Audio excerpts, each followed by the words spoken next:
Vamos falar um pouquinho sobre a origem da Ordem Martinista e a evolução dela até os dias de hoje. Então, a Ordem Martinista, ela não começou propriamente como uma Ordem Martinista, né?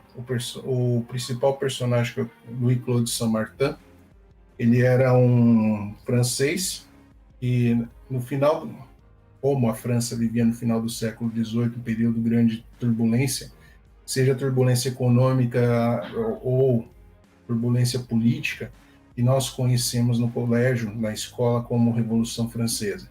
Então, muito influenciado um pouco antes de eclodir a Revolução Francesa, ele acabou se formando na carreira de advogado. Como a carreira de advogado não o interessava muito, ele acabou indo para o exército. E nessa carreira do exército, sobrava muitas horas, então ele pôde se dedicar a fundo do estudo do esoterismo e tinha um amigo em comum no exército que pertencia a uma ordem maçônica, que era a ordem. Cadê? Me perdi aqui. Dos Zelus Cohen, que era regido, e o grão-mestre era o Martinez de Pasquali. Tá? O que acontece? Nessa ordem iniciática, existia muito o que a gente chama de teurgia, que eram ritos, de certa forma, ritos que evocavam símbolos de Salomão, demônios, ou seja, a presença de um intermediário para você fazer a sua evolução espiritual.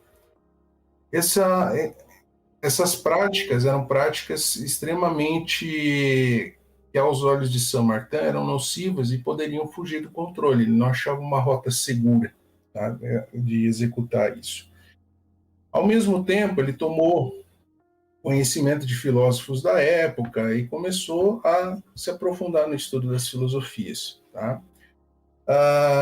Com esse amigo em comum, ele entrou no círculo mais profundo dos Zelus Cohen, inclusive foi secretário do Martinez de Pasquali, e junto a uma outra pessoa que você deve conhecer, que é o Jean-Baptiste Villermons, que fazia parte, inclusive, de ordens maçônicas em Lyon, era um comerciante rico de Lyon.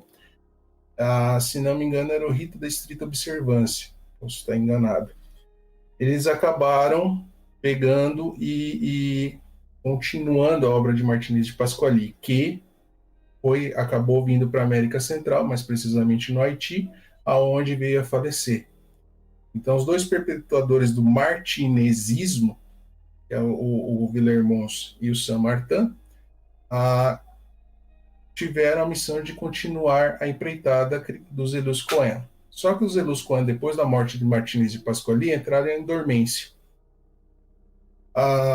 Villermons continuou com o ponto de vista maçônico da ordem, né? Inclusive teve o braço alemão fugiu agora, da estrita observância, que era a grande potência da época, né? E o Saint-Martin resolveu tomar um caminho diferente, aonde ele pegava e não priorizava mais os ritos teúrgicos, e sim ele ia para uma via chamada via cardíaca. Tá? Nessa via cardíaca ia ser toda a operação que acabava tirando a necessidade de você ter um intermediário para chegar a Deus.